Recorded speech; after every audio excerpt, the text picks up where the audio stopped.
A igreja vem com aquele que brilha mais que a luz do sol, dissipando as trevas, destruindo o mal. A sua face é um refletor de glória, o céu derrama glória. Olá, graça e paz de Cristo Jesus. Nós estamos em uma série de estudos sobre o livro de Apocalipse. Hoje nós estaremos estudando já o capítulo 6. No último estudo nós vimos João diante do trono de Deus, diante do Cordeiro de Deus, e João estava em prantos, chorando, pois não havia ninguém digno de tirar os selos. E agora no capítulo 6 nós vamos ver esses selos que são abertos no céu e as suas reações na terra. Eu peço para que você possa estar acompanhando agora a leitura do texto sagrado. Vi quando o Cordeiro abriu um dos 7 selos, e ouvi um dos 4 seres viventes dizendo, como se fosse voz de trovão: vem! Vi então, e eis um cavalo branco, e o seu cavaleiro com um arco, e foi-lhe dada uma coroa, e ele saiu vencendo e para vencer. Quando abriu o segundo selo, ouvi o segundo ser vivente dizendo, vem! E saiu outro cavalo vermelho, e ao seu cavaleiro foi-lhe dado tirar a paz da terra, para que os homens se matassem uns aos outros. Também lhe foi dada uma grande espada. Quando abriu o terceiro selo, ouvi o terceiro ser vivente dizendo, vem! Então vi, e eis um cavalo preto, e o seu cavaleiro com uma balança na mão.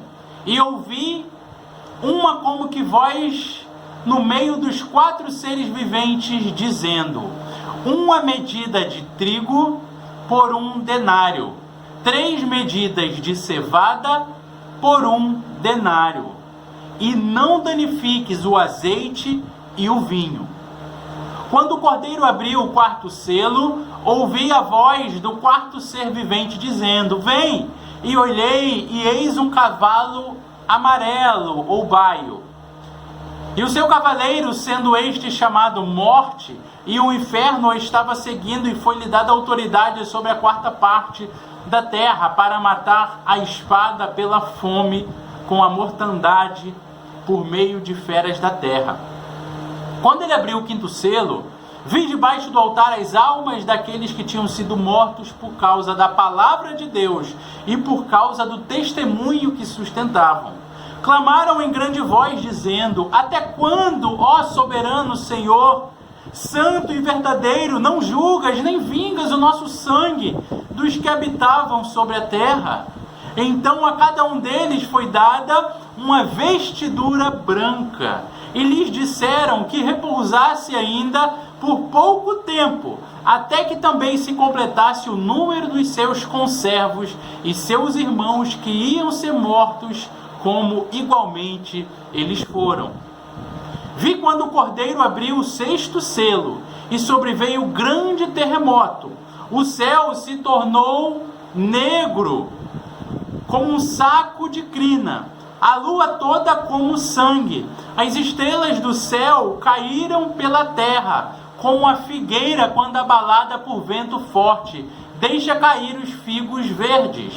E o céu recolheu-se como um pergaminho quando se enrola. Então todos os montes e ilhas foram movidos do seu lugar. Os reis da terra, os grandes, os comandantes, os ricos, poderosos, e todo escravo, e todo livre se esconderam nas cavernas e nos penhascos dos montes. E disseram aos montes e aos rochedos, caí sobre nós, e escondei-mos da face daquele que se assenta no trono e da ira do Cordeiro. E disseram aos montes e rochedos, 17, porque chegou o grande dia da ira deles, e quem é que pode suster-nos? Oremos. Pai, que o Senhor venha falar aos nossos corações, promovendo edificação. Pai, nós oramos agradecidos pela Tua palavra, em nome de Jesus, amém. Amém, irmãos? Irmãos, esse texto ele é maravilhoso. O livro de Apocalipse fala do encontro do Senhor Jesus com a sua igreja. Já dissemos na introdução que João estava diante do trono de Deus e não havia um justo, senão o Cordeiro. O Senhor Jesus foi o único que abriu os livros, o único que se encontrou digno de abrir os livros. E ele abre o livro no céu, e na face da terra nós iremos ver o que vem acontecendo. E o primeiro fato que eu quero destacar é que o capítulo 6, ele parece ser um paralelo, ele tem um paralelo lá com o livro de Mateus, no capítulo 24.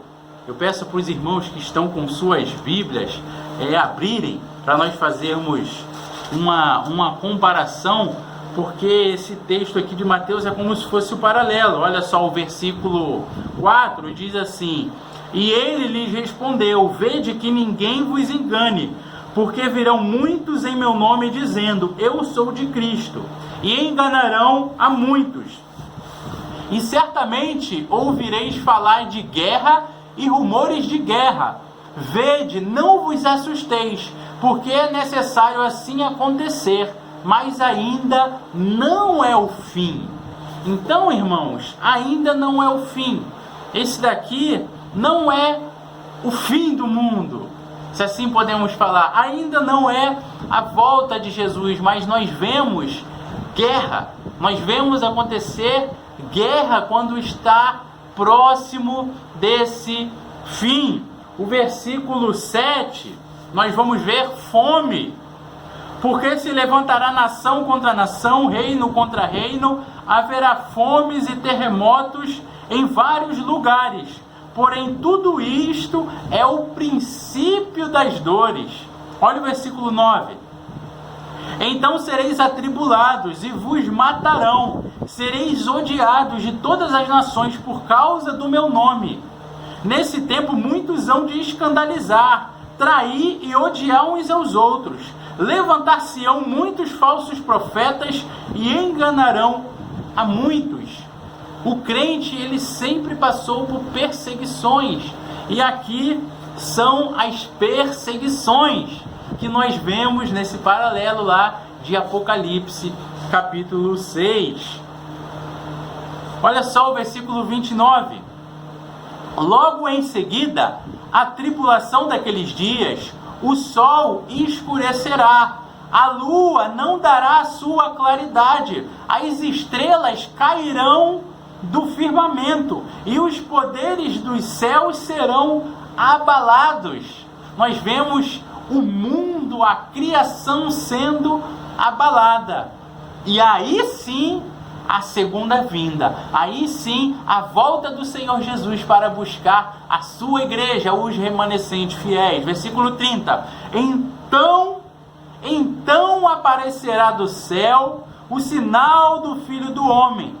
Todos os povos da terra se lamentarão e verão o Filho do Homem vindo sobre as nuvens do céu, com poder e muita glória. E ele enviará os seus anjos com grande clangor de trombeta, os quais reunirão os seus escolhidos dos quatro ventos, de uma a outra extremidade dos céus. Louvado seja o Senhor. Então, irmãos, nós temos aqui esse paralelo em Mateus capítulo 24. Volte aí para Apocalipse capítulo 6 e deixe aberto. Então esse capítulo 6, ele vai estar descrevendo a história da igreja e o seu relacionamento, a sua relação com o mundo. Esse capítulo, ele não fala de fatos históricos que aconteceram. Ele também não fala de uma profecia futura que virá a acontecer. Não é uma profecia da volta de Cristo futura, mas esse texto, esse capítulo 6, ele incorpora toda a história, desde a ascensão de Cristo. Nós vemos lá em Lucas capítulo 24, quando Jesus ele é assunto aos céus, até o seu regresso, até a sua segunda vinda. Então tem acontecido ao longo da história e nós vamos ver isso através da palavra de Deus. O evangelho, ele vem avançando, ele vem sido pregado, e nós sempre falamos nas campanhas de missões, de evangelismo, que nós devemos evangelizar, devemos fazer missões desde o outro lado da esquina do endereço da nossa igreja local até os confins da terra. Então o evangelho, ele vai avançando e os selos estão sendo abertos e vem se cumprindo sobre a face da terra. Então nós temos visto fomes por toda a terra, nós temos visto sempre guerras, brigas, não só entre os países, como teve a Primeira e a Segunda Guerra Mundial, mas guerras judiciais, guerras ideológicas, guerras de tribos, nós sempre temos visto, e o resultado da guerra é a fome, o resultado da guerra é o sofrimento, o resultado de guerras é morte inevitáveis. Então nós vamos ver que a abertura dos selos é tudo ao mesmo tempo, é tudo sequencial, é a guerra que resulta fome, peste, destruição, morte e assim por diante. Então, para facilitar aqui o nosso entendimento, nós podemos, dentro aqui do capítulo 6, fazer uma divisão em 3 partes. Nós podemos pegar ali o primeiro selo até o 4º selo, que são os selos dos cavalos e seus cavaleiros, que possuem ali esse simbolismo das cores, que tem um objetivo, que tem um propósito. Aí nós podemos dividir também o segundo segmento, que é a abertura do 5º selo, que vai falar dos salvos, dos mártires, dos crentes que foram mortos ao longo dos séculos e estão esperando a volta de Cristo. E esse capítulo ele encerra com a abertura do 6º selo. E esse 6º selo ele vai culminar na ira do Cordeiro, né? Daquelas pessoas que negaram a Deus, que não quiseram se envolver com Deus, que não quiseram reconhecer o Senhor, que decidiram se afastar de Deus, e irão experimentar a ira do Cordeiro por conta da sua desobediência, por conta, como fruto, como consequência da sua vida dissoluta, de seus pecados. Então aqueles que rejeitaram a Cristo irão sofrer esse terror desse julgamento. E, irmãos, a abertura dos selos mostra essa força anticristã, do anticristo, essa força daqueles que perseguem a igreja se voltando contra a igreja, se voltando contra os cristãos. E sofremos perseguições desde que o mundo é mundo, desde antes de Jesus vir, quando Jesus veio, quando Jesus foi assunto ao céu, seus discípulos, a igreja de Cristo, ela sempre padeceu perseguições, como eu disse aqui na introdução, de todos os meios, de todas as formas. Então nós vamos agora à abertura dos selos. O primeiro selo, irmãos: vi quando o Cordeiro abriu um dos 7 selos, e ouvi um dos 4 seres viventes dizendo como voz de trovão: vem. Vi então, e eis um cavalo branco, e o seu cavaleiro com um arco, e foi-lhe dada uma coroa, e saiu vencendo para vencer. Eu quero destacar 3 palavras: cavaleiro no cavalo branco, coroa e saiu vencendo para vencer. Esses 3 itens: cavaleiro no cavalo branco, coroa, saiu vencendo e para vencer. Quando nós lemos Apocalipse, quando nós lemos o Novo Testamento, quando nós lemos a palavra de Deus, a quem é atribuído, irmãos, esses itens? Cavaleiro do cavalo branco, saiu vencendo e para vencer, e coroa. É Satanás? É o anticristo? Ou é o oposto, é ao próprio Cristo? Então, apesar de ter tanta controvérsia em relação a esse cavaleiro do cavalo branco, eu creio que não há dificuldade, porque se nós somarmos coroa, mas saiu vencendo para vencer, e branco, nós vemos só no livro de Apocalipse inúmeras vezes branco sempre voltado à pureza, à santidade, ao Cordeiro, a Cristo Jesus. Então, o cavaleiro do cavalo branco em Apocalipse é uma figura de Cristo, é uma figura do Cristo vencedor. Ele virá montado em um cavalo.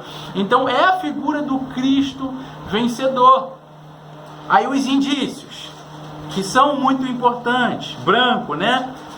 Apocalipse 1, versículo 14, a sua cabeça e os seus cabelos eram brancos como a alva lã, como a neve.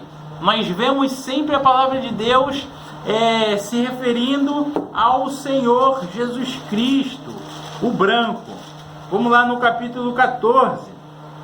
Olhei e eis uma nuvem branca, e sentado sobre a nuvem, um semelhante a filho do homem, tendo na cabeça uma coroa de ouro, e na mão uma foice afiada. 19.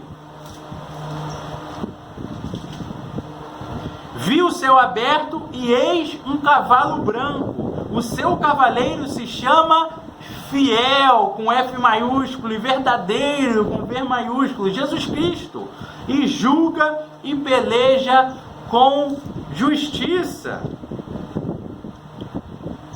20:11. Vi um grande trono branco, e aquele que nele se assenta, cuja presença fugiram a terra e o céu, e não se achou lugar para eles. Então nós vemos coroa, nós vemos o branco sempre voltado para o Senhor Jesus. No último estudo nós vimos aqui no capítulo 5, versículo 5, o texto diz: todavia um dos anciãos me disse, não chores. João estava em prantos, né? Procurando quem poderia abrir o cordeiro. Não chores. Eis que o leão da tribo de Judá, a raiz de Davi, venceu. Ele venceu. Ele saiu para vencer e venceu. Ele é o vencedor. Ele saiu vencendo e é digno para abrir o livro e os seus 7 selos. Então, irmãos, é sempre atribuído ao Senhor Jesus.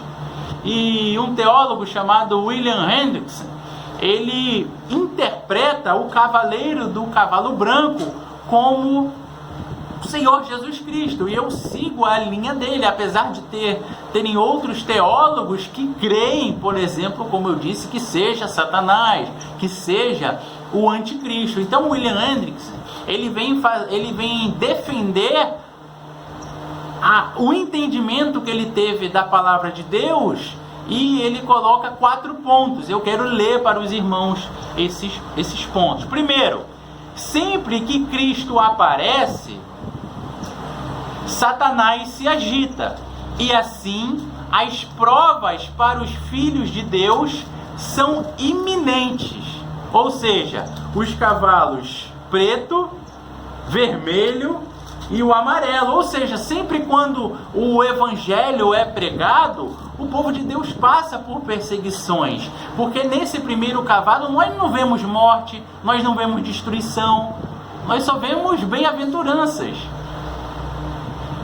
E nos cavalos que se seguem nós vemos a perseguição àqueles que são cristãos. Então ele vem falar, no segundo ponto, ele cita esse texto que nós já lemos, Apocalipse 1,14, e fala dos cabelos brancos. Ele cita o 2,17, que nós não lemos, que fala sobre a pedrinha branca.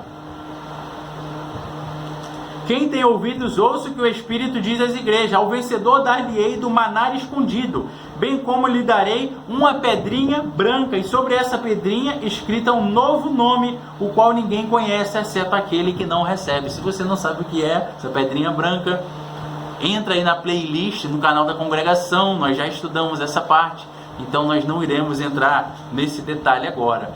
Mas William Hendrickson, ele cita também o capítulo 3, ele fala do versículo 4. Tens, contudo, em Sardes umas poucas pessoas que não contaminaram as suas vestiduras, e andarão de branco junto comigo, pois são dignas. O vencedor será assim vestido de vestiduras brancas, e de modo nenhum apagarei o seu nome do livro da vida. Pelo contrário, confessarei diante de meu Pai e diante de seus anjos. Ele ainda cita o 14:14 que nós já lemos, da nuvem branca, 19:11 e 14, cavaleiro do cavalo branco, o 20:11 que nós já lemos, que fala do trono branco. Então o branco, ele não pode ser usado para o diabo, e o branco não pode ser usado para o anticristo. A Bíblia não usa dessa forma, não age dessa forma. Esse primeiro selo, ele não traz nenhuma maldição. Terceiro ponto de Hendrickson.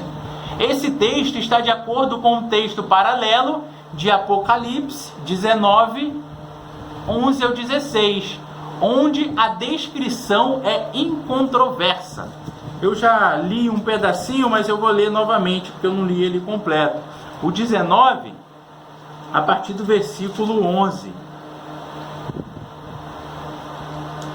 Vi no céu aberto, e eis um cavalo branco, o cavaleiro se chama Fiel Verdadeiro, julga e peleja com justiça. Os seus olhos são como chama de fogo, na sua cabeça muitos diademas. Tem um nome escrito que ninguém conhece, senão ele mesmo. Está vestido com um manto tinto de sangue, e o seu nome se chama o Verbo de Deus. E seguiam-no os exércitos que há no céu, montando cavalos brancos, com vestiduras de linho finíssimo, branco puro. Sai de sua boca uma espada afiada para ferir as nações, ele mesmo regerá com cetro de ferro, e tem o seu manto na sua coxa, o nome escrito Rei dos Reis e Senhor dos Senhores.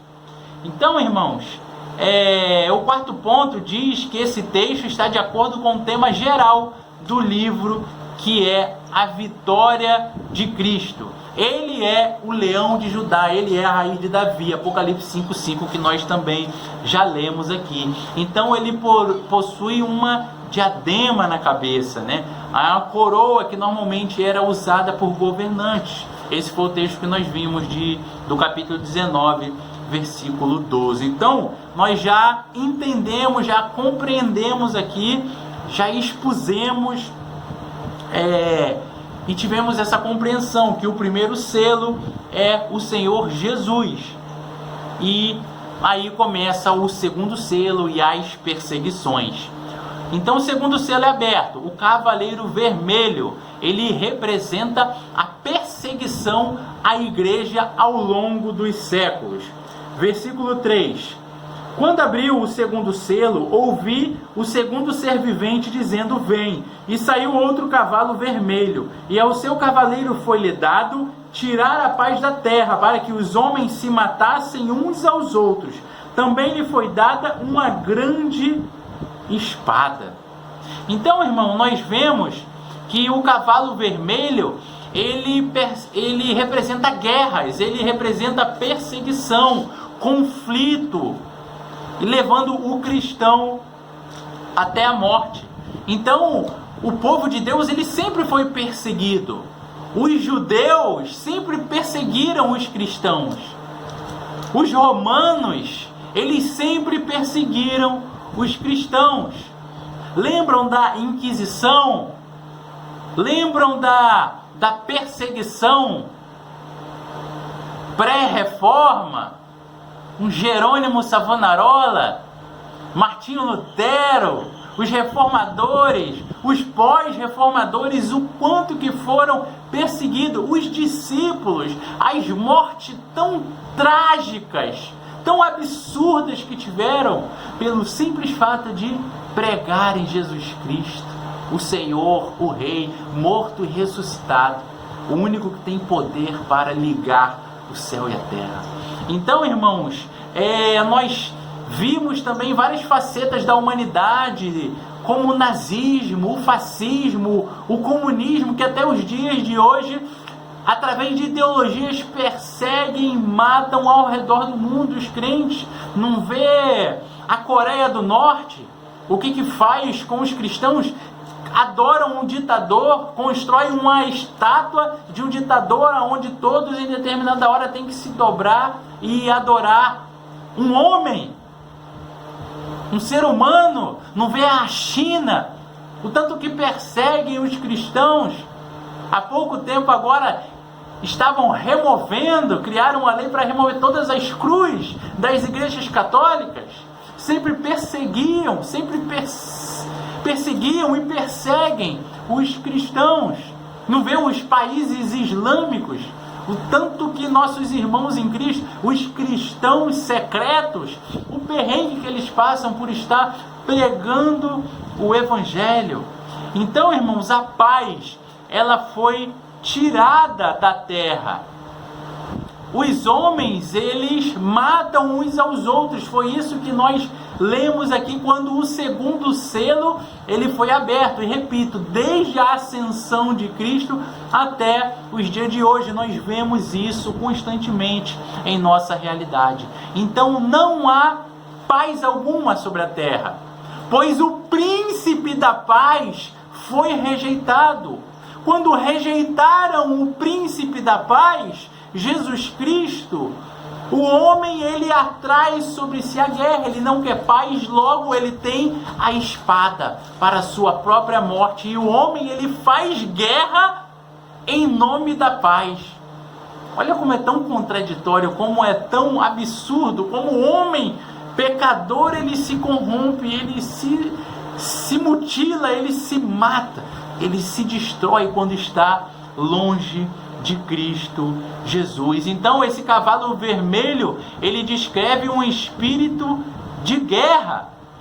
O mesmo espírito de guerra daquela mesma experiência que levou Caim a matar Abel. Então os homens, eles perdem a paz, eles agem de forma bárbara, guerra étnica, religiosa, como eu já disse, econômica, que está muito em alta nesses últimos dias. Nós já estamos entrando aí em outubro, e a quantidade de guerra econômica são não só no nosso país, mas em todo o mundo. A guerra econômica que está girando em torno dessa vacina, desse vírus aí criado para matar. Quanta guerra, irmão, nós estamos vindo. E é o cumprimento da profecia. É o cumprimento do capítulo 6. E nós iremos continuar vendo aqui. Vamos para o terceiro selo. Quem não quer viver sobre a cruz, viverá sobre a espada. Então o versículo 5 diz: quando abriu o terceiro selo, eu ouvi o terceiro ser vivente dizendo: vem. Então vi, e eis um cavalo preto e o seu cavaleiro, com uma balança na mão. E ouvi uma como que voz no meio dos 4 seres viventes, dizendo: uma medida de trigo por 1 denário, 3 medidas de cevada por 1 denário, e não danifiques o azeite do vinho. Então, irmãos, o que isso quer dizer? O cavalo preto é o cavalo da fome, representa a fome. A guerra, o cavalo vermelho, ele tem como consequência a fome. Então nós vemos a quantidade de milhões de pessoas que morrem de fome desde que o mundo é mundo. Grandes sofrimentos. Muitas pessoas são vítimas da fome. E o texto ele vem falar sobre esse preço elevado do trigo, né? Que chega a ser um valor proibitivo. Então, na Palestina, os 3 principais produtos agrícolas é o trigo, o vinho e o azeite. Então, a Bíblia Sagrada ela sempre vem mencionar esses três elementos, até em relação ao simbolismo que é característico do livro de Apocalipse, em relação a essa produção da terra, usa esse símbolo. Não só o trigo, o azeite e o vinho, mas isso representa toda a comida da face da terra. Tudo que a terra produz é a produção. Então o livro de Deuteronômio 7, 13, 11, 14, 28, 51, Oséias 2, 8 e 22 dão exemplos, sempre se referindo a trigo, azeite, vinho, como a produção, o que a terra produz. Então esse cavaleiro que cavalga sobre o cavalo preto, ele possui na sua mão uma balança. E nós vemos diversos textos também no Antigo Testamento, que sempre quando Deus ele está cobrando a santidade do seu povo, ele está cobrando o seu povo a viver uma vida resoluta, uma vida devota ao Senhor em santidade, o povo, por conta de seus pecados e sua rebeldia, passa por momentos de fome e por momentos em que a comida é medida, em que tem que ter uma balança. A balança representa os preços altos que acontecem no nosso dia. E a balança, antes um pai de família com 500 reais, ele passava o mês todo comendo muito bem. Hoje, ou como é que está o preço do arroz? É um exemplo. Então, irmãos, no Antigo Testamento nós vamos sempre a expressão comer o pão pesado, comer o pão que tem que ser pesado, é sinônimo de escassez. Lá no livro de Levítico, Deus ele vem ameaçar esse povo rebelde de comer o pão pesado. Você confira em Levítico 26, 26, em Ezequiel 4,16, e esse texto eu quero ler. Acontece a mesma coisa. Disse-me ainda, filho do homem, eis que eu tirarei o sustento de pão em Jerusalém. Comerão o pão por peso e com ansiedade beberão a água por medida e com espanto. Isso é escassez sobre a face da terra. E o povo com dificuldade até para achar água, até para beber. Então balança se refere a escassez, alta de preços, dificuldade em comprar. Então um homem, irmão, para nós termos uma noção e ilustrar, um homem, ele precisava trabalhar o dia inteiro, ele precisará trabalhar o dia inteiro, um dia de trabalho, uma diária, para poder comprar a comida de um dia.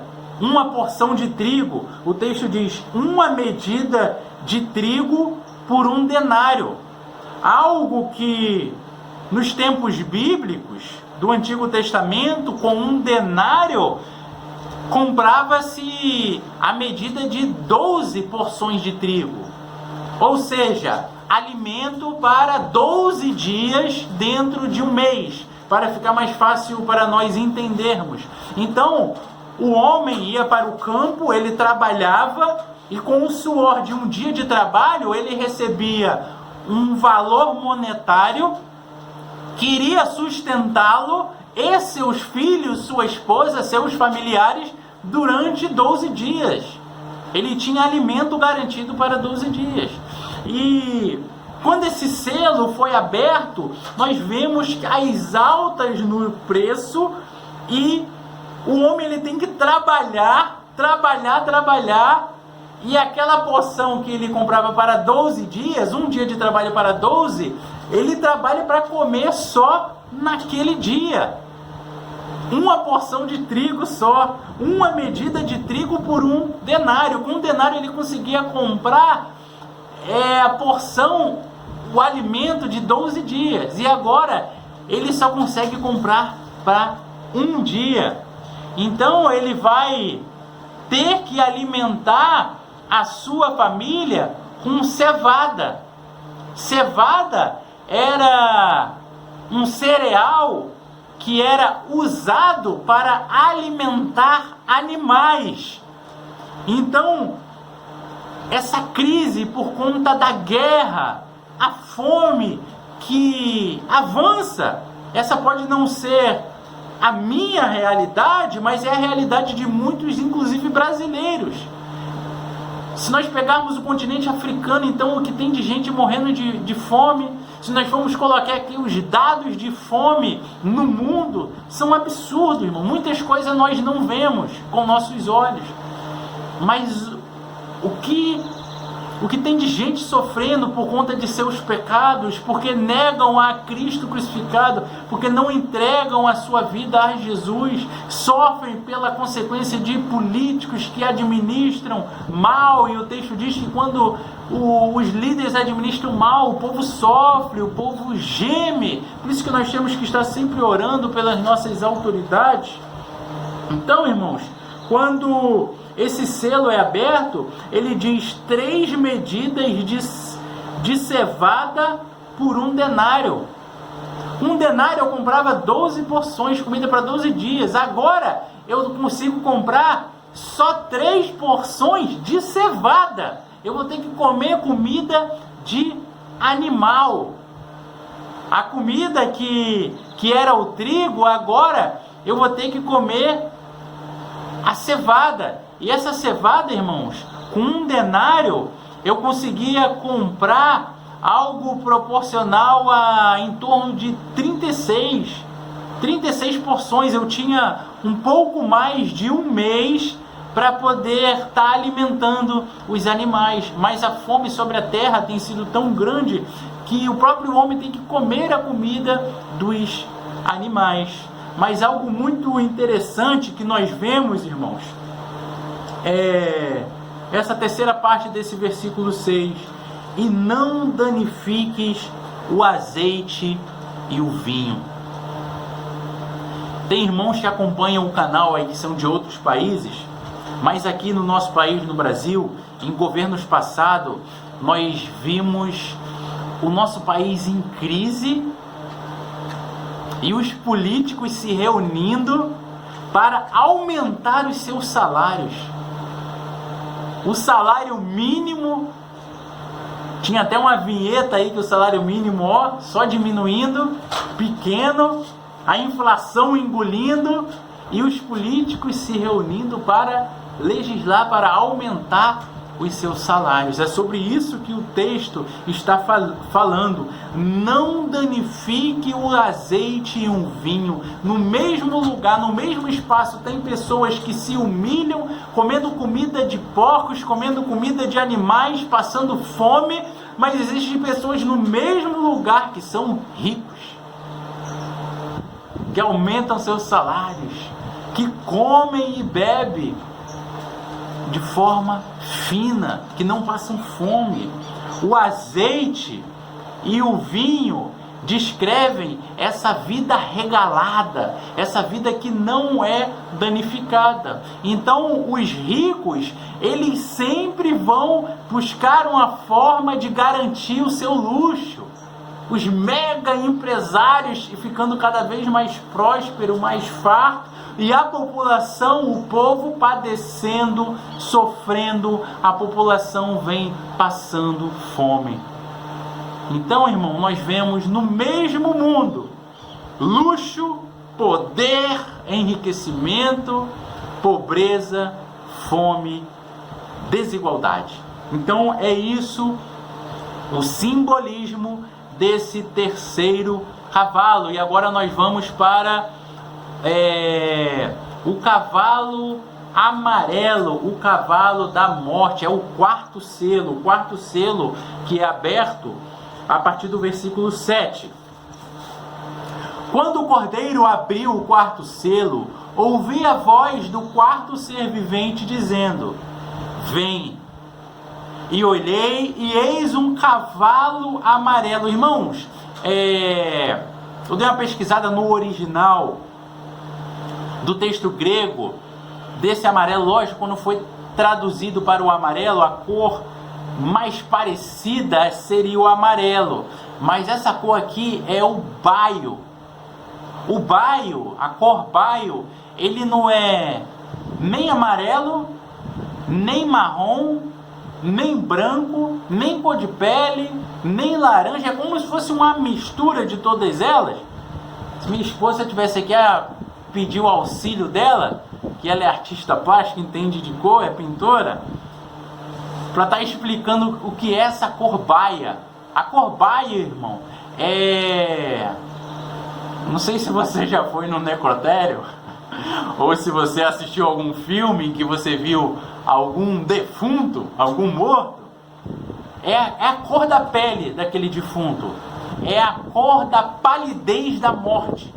Então, esse quarto selo, esse cavalo amarelo ou cor baio, e o seu cavaleiro é chamado Morte. E o inferno está sempre acompanhando a morte. Olha aí, sendo chamado Morte, e o inferno estava seguindo, e foi-lhe dada autoridade sobre a quarta parte da terra para matar a espada, pela fome, mortandade e com feras da terra. Algo interessante para destacarmos é que Satanás, ele só age com a permissão de Deus. Nós vimos nesse texto que Deus, ele deu permissão para ferir, não toda a humanidade, mas a quarta parte. Aqueles que se rebelaram contra Deus, aqueles poucos que lutam contra Deus. Então, irmãos, algo interessante também que nós temos para observar aqui no cavalo baio, o cavalo da morte, é que não está ainda, irmão, descrevendo o fim, mas como nós vimos lá em Mateus 24, é o princípio das dores, não é o fim ainda. Então, irmãos, a figura da morte e do inferno é um símbolo de uma realidade. O inferno, ele sempre vem atrás da morte. A morte, ela derruba, e o inferno recolhe os mortos. O inferno, ele sempre vem recolher os seus mortos. A morte, ela pede o corpo. O inferno pede a alma desse morto. Ela vai reclamar a alma desse morto, dessa pessoa que morreu afastada de Cristo Jesus. Então, o texto ainda fala sobre 4 instrumentos da morte. A morte usa 4 instrumentos para fazer suas vítimas. Versículo 8: espada, fome, mortandade ou pestilência e besta feras. Então a espada, nós vemos que é ronfaia no grego, é a espada comprida, a espada para a guerra. Aqui trata da morte que é vinda das mais variadas guerras que nós já citamos aqui nesse estudo. Fome, o texto também fala sobre a fome. A fome, ele é um subproduto da guerra. Guerra é uma insanidade. Ninguém gosta de guerra, ninguém gosta de participar. E a fome é uma consequência. Cidades são sitiadas. O homem, ele se transforma num animal, não raciocina mais. Ele quer, aquele que nunca roubou, ele quer assaltar mercado, pegar comida para comer, porque ele está com fome. Então, a fome, ele é um subproduto da guerra. Não vimos há pouco tempo agora a Venezuela, por conta de um governo comunista, o tanto que o povo, a quantidade de pessoas que morreram de fome. O governo brasileiro de portas abertas, recebendo inúmeros venezuelanos, dando uma vida digna. Os batistas brasileiros, através de diversos programas socio-religiosos, recebendo, acolhendo, dando educação para crianças, dando emprego para adultos em Roraima, enviando para São Paulo, para o Rio de Janeiro, para vários estados, e recebendo e trabalhando com essas famílias. E lá o que acontecia? proibido entrar comida, caminhões na fronteira estragando com comida, porque o presidente ele queria, através de uma forma ditatória, ver o mal, matar o povo, guerra, irmãos. E Satanás é quem está por trás de todas essas coisas. Foi dada autoridade. Aí os homens não estão buscando a Deus, os homens estão se afastando. Pestilência, mortandade, pragas. Nós estamos vivendo aí em um momento mundial de uma crise sanitária na saúde. Esse vírus matando, levando inúmeras pessoas e muitas ideologias por trás, querendo que pessoas morram mesmo por conta de corrupção. Tudo isso é consequência do homem que se voltou, que deu as costas para Deus, que abandonou a Deus. Não olham mais para o ser humano. Quantas pragas, e o texto está falando, esse texto que nós acabamos de ler, pragas, pestilência, crescem, pobreza, fome, e as bestas feras da terra despedaçam e devoram tudo que encontram. E a tendência, irmãos, é piorar. Besta fera, esses dias aí um colega nosso tomou uma picada de aranha, está entre a vida e a morte. Você vê o homem avançando, tomando espaço. Lá no Pantanal eu morei lá, onça andando na rua, fora vários animais que nós já vimos ao longo da história, várias bestas que nós iremos ainda ver, que as gerações futuras ainda irão ver. A palavra de Deus se cumprindo, irmãos. E aqui nós iremos avançar para a abertura do quinto selo. Como eu disse lá na introdução, essa primeira parte, que são esses 4 cavalos, dividimos dessa forma com seus cavaleiros para ter esse melhor entendimento. O Senhor Jesus vem e vem a perseguição contra o povo de Deus, a perseguição contra a igreja. Mas no versículo 9 é a abertura do quinto selo, e nós vamos ver a alma dos mártires. Quando ele abriu o quinto selo, vi debaixo do altar as almas daqueles que tinham sido mortos por causa da palavra de Deus e por causa do testemunho que sustentavam. Clamaram em grande voz, dizendo: até quando, ó soberano Senhor, santo e verdadeiro, não julgais nem vingais o nosso sangue dos que habitam sobre a terra?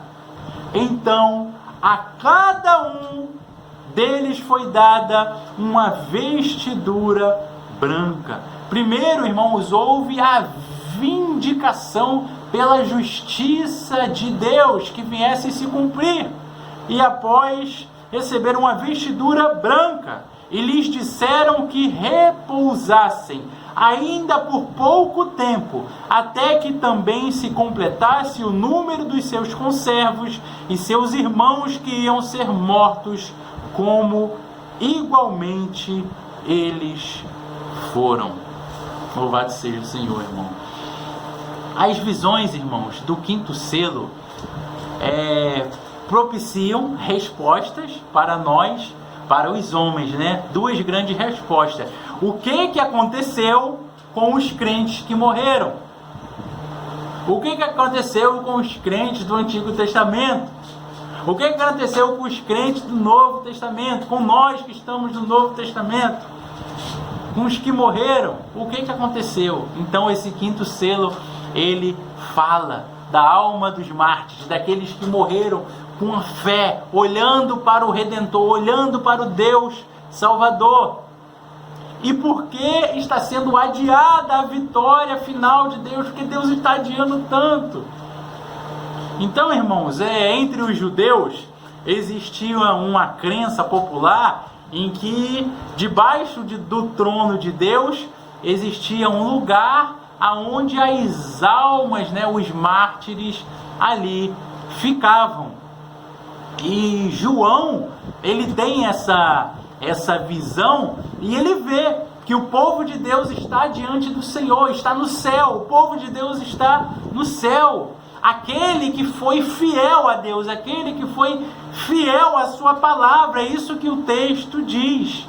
E por causa do testemunho, por nós sermos fiéis à palavra de Deus, por Abraão ter sido fiel aos mandamentos de Deus, por Isaac ter sido fiel aos mandamentos de Deus, por Pedro, Paulo ter sido fiel aos mandamentos de Deus, por conta dos testemunhos que eles deram, João, ele reconhece o povo de Deus. Como, pastor? Não sei. Talvez através de suas marcas, cicatrizes, mas João, ele conhece e relata que ele viu o povo de Deus. E isto mostra uma realidade que a igreja do Senhor Jesus Cristo tem que cumprir a sua missão de pregar o evangelho sobre a face da terra. Tem que ter consciência que seremos sempre perseguidos, sempre sofremos perseguições. Tempo bons nunca tivemos. Nós queremos é pregar o evangelho, ir por todo mundo pregar o evangelho a toda criatura. Aqueles que creem, eles derão um bom testemunho e como consequência serão batizados. Mateus 28, Marcos 16. Então nós temos, mesmo que venhamos sofrer o martírio, nós temos que pregar o evangelho. Foi isso que Paulo ele tanto prega e ensina para as igrejas. Não tenho a minha vida por preciosa, senão que eu venha pregar o evangelho, eu venha fazer Cristo ser conhecido. Então as visões apocalípticas, elas, eu falei isso em inúmeros estudos aqui, elas não têm a função de fotografar o que aconteceu e mostrar, ó, isso aqui não é uma foto que a gente está vendo. O Apocalipse tem uma linguagem simbólica. Não tem o objetivo de ser literal, e sim, o Apocalipse sempre usa uma linguagem simbólica para tentar fazer nós entendermos, compreendermos realidades espirituais. Se fosse algo literal, seria algo inexplicável, algo medonho, algo assustador. Realidades espirituais são inimagináveis, né? Então, um exemplo disso, algo que ilustra, é quando João ele diz que vê Deus assentado num trono. Nós sabemos que Deus ele é espírito, pessoal. Deus ele não senta, Deus ele não fica em pé, Deus ele não deita, Deus ele é espírito. Mas João ele usa uma linguagem simbólica para estar mostrando esse Deus que é eterno, para estar nos mostrando através de uma linguagem antropomórfica, né? Tentando explicar Deus, mas usando uma linguagem humana. Deus que está sentado, ele é espírito, Deus ele é soberano, Deus ele é eterno, né? Mas ele quer mostrar essa divindade, essa realeza, ele quer deixar bem claro essa soberania. Então o quinto selo, ele não vai apontar para um momento específico da história da raça humana, mas ele faz um paralelo com esses 4 primeiros selos que foram abertos. Ou seja, ele ocorre durante o tempo da ascensão de Jesus até a sua segunda vinda. Isso já foi dito. Acontece desde quando Jesus é assunto aos céus, e há esse paralelo.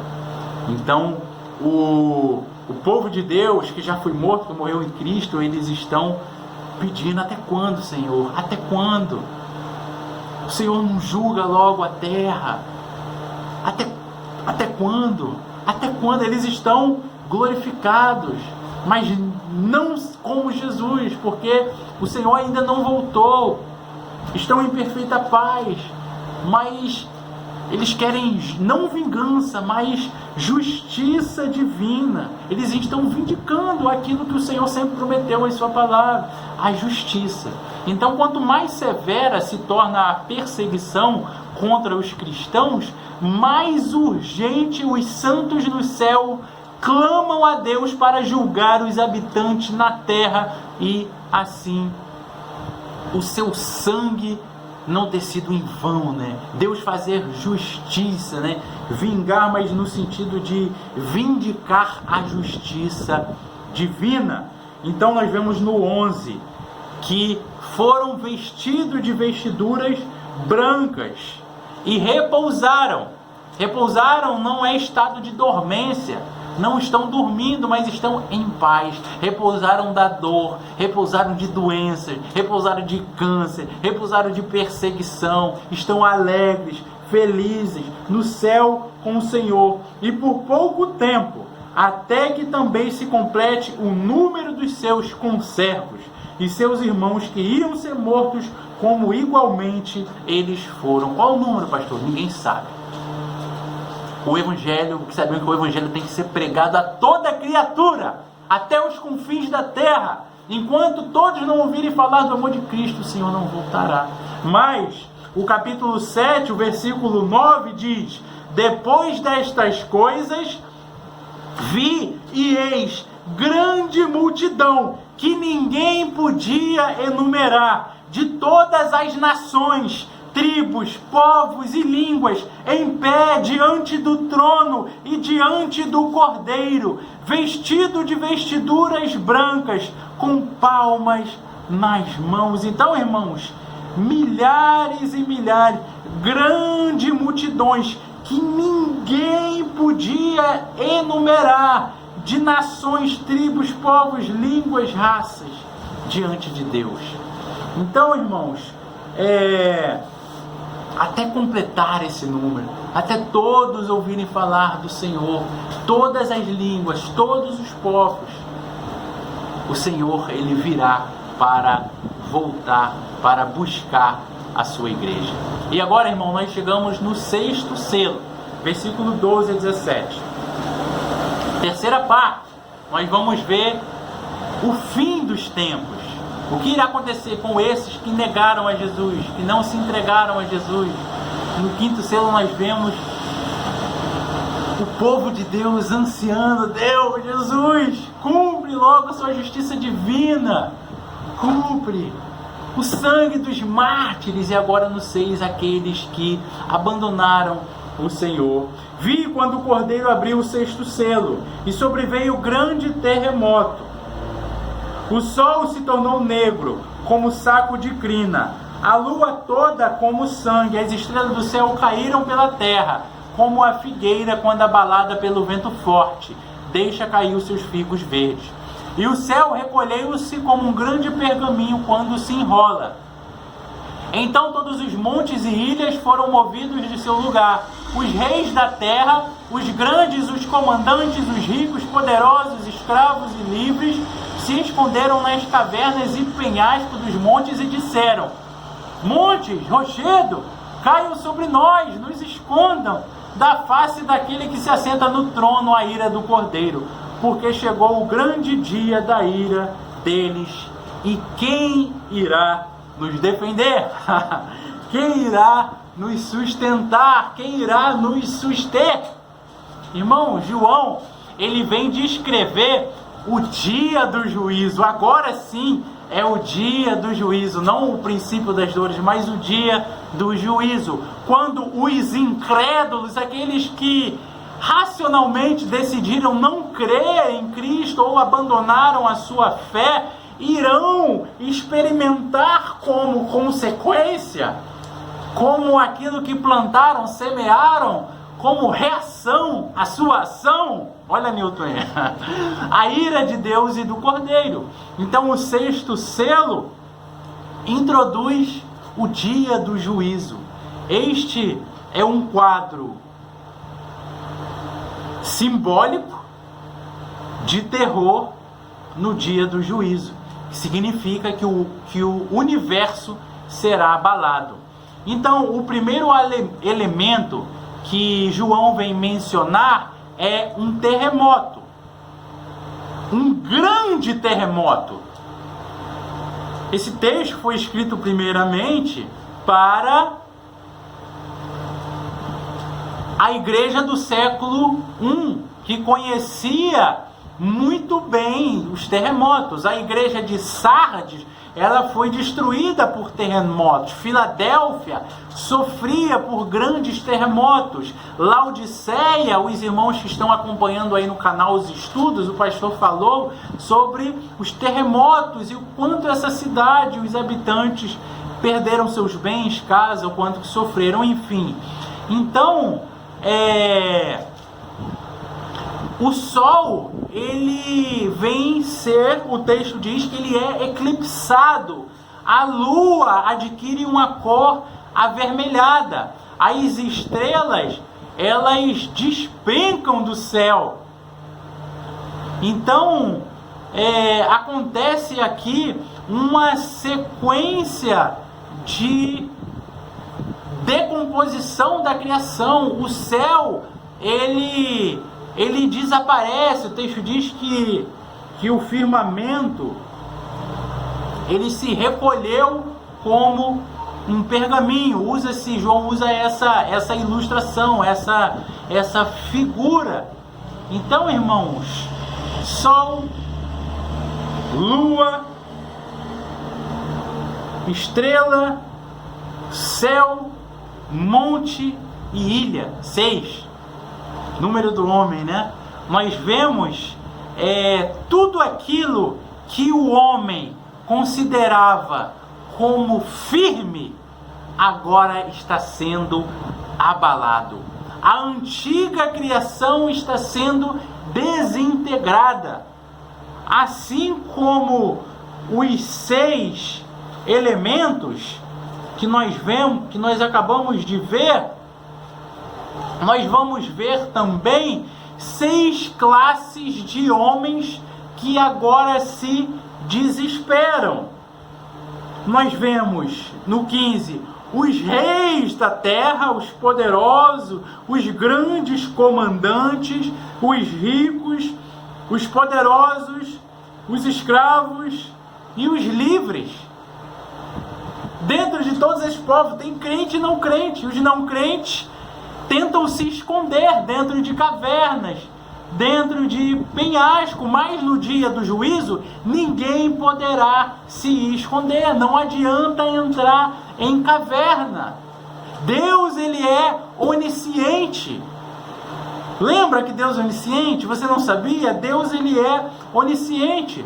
O Salmo 139 diz assim, o versículo 7: para onde irei eu? Para onde fugirei do teu espírito? Para onde eu fugirei da tua face? Se eu subo aos céus, tu lá estás. Se eu faço da minha cama no mais profundo abismo, lá estás também. Se tomo as asas da alvorada e me detenho nos confins dos mares, ainda lá me haverá de guiar a tua mão, e a tua destra me susterá. Jonas. Se eu digo as trevas com efeito me encobrirão, e a luz ao redor de mim se fará noite, até as próprias trevas não te serão escuras, e as trevas e a luz são a mesma coisa. Não tem como fugir.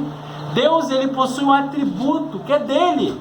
Ele é onisciente, ele sabe de todas as coisas. Então não tem como escapar da ira divina, da consequência do homem que escolheu. Os homens fogem de Deus. O pecado, irmãos, tem esse poder de afastar o homem de Deus. O atributo principal de Deus é a santidade. Então, quando nós pecamos, a Bíblia diz que o Espírito Santo fica triste. E se nós não termos equilíbrio para nos arrependermos, nos voltarmos para Deus, o pecado vai nos afastar de Deus. E a Bíblia diz que um abismo chama o outro abismo. O estado desse homem é pior do que antes, quando ele conheceu Jesus.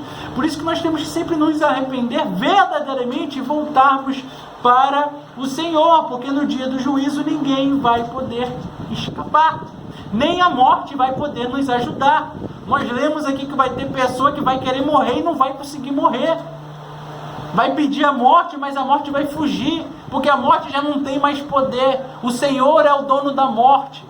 O Senhor é quem tem poder para dar vida, para livrar.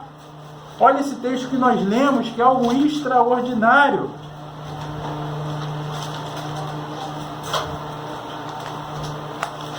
Apocalipse, o versículo 16, e disseram aos montes e aos rochedos. Imagine fugindo da ira de Deus, você entra numa caverna, ele diz: caverna, desaba sobre mim, montanha, caia sobre mim, eu quero morrer. Mas não tem como morrer, é o juízo final, todos nós teremos que prestar conta. Se o Senhor Jesus era o nosso Senhor, se o Senhor Jesus ele era o nosso mestre, se nós servimos a Ele mesmo, nós vamos ter que prestar contas.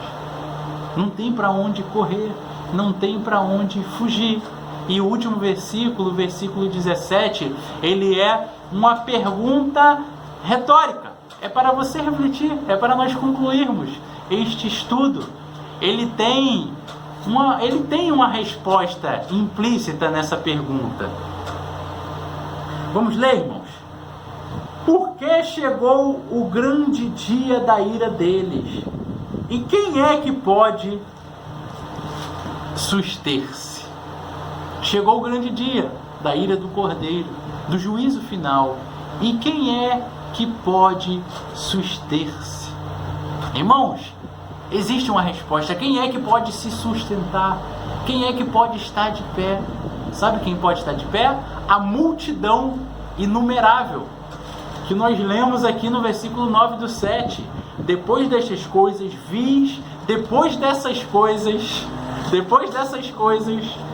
vi e eis grande multidão, que ninguém podia enumerar. Quem é que pode estar de pé? Se você decidiu fazer parte da grande multidão, dos remanescentes fiéis, daqueles que vivem para a glória de Deus, se você vive para amar a Deus, para pregar o Evangelho, para fazer Cristo conhecido, você poderá ser sustentado, você estará de pé. E aqui tem uma resposta para essa pergunta. Os inimigos de Deus, eles não estão clamando por misericórdia. Essas pessoas que escolhem ser inimigas de Deus, que escolhem não caminhar com Deus, que escolhem se rebelar contra Deus, não estão pedindo misericórdia, não está se redimindo, não está pedindo perdão, e sim está pedindo para morrer. Deus sempre dá chance. Deus sempre nos deu chance. Ao invés de procurar o perdão, ao invés de clamar por misericórdia, ao invés de buscar o genuíno arrependimento, eles buscam se esconder do juiz. Mas o que não sabe é que são incapazes de se esconder. Se essa palavra falou com você, reconheça Jesus como Salvador. Ainda há tempo, ainda há oportunidade. Não precisa as pedras clamar. Ouça a voz dos cristãos que tanto têm pregado, labutado, tantos mártires têm pregado o Evangelho, para que você possa ter uma oportunidade de caminhar e ser feliz e fazer parte dessa grande multidão. Eu quero orar por você. Pai bendito, muito obrigado, Pai, por esse privilégio de estudar, de ver, Pai, tão grande amor, Papai, que o Senhor tem sobre nossa vida, Papai. Muito obrigado, Papai, porque o Senhor é grandioso e não há outro Deus além de Ti, Pai. Que o Senhor venha estar nos abençoando com toda sorte de bênção, Pai. Que venhamos escolher a salvação. Se alguém desanimado, Pai, enfraquecido, venha ser fortalecido pela Tua palavra, fortalecido pelo Teu Espírito, e venha caminhar com o Senhor, venha entregar a vida ao Senhor, venha se reconciliar com o Senhor, e venha declarar que o Senhor é Deus e Rei. Nós oramos em nome de Jesus. Amém. Amém, irmãos? Irmãos, para o próximo estudo, nós iremos estudar o capítulo 7. O capítulo 7, ele é um parêntese, uma pausa entre a abertura do 7º selo. Nós vimos até agora 6 selos.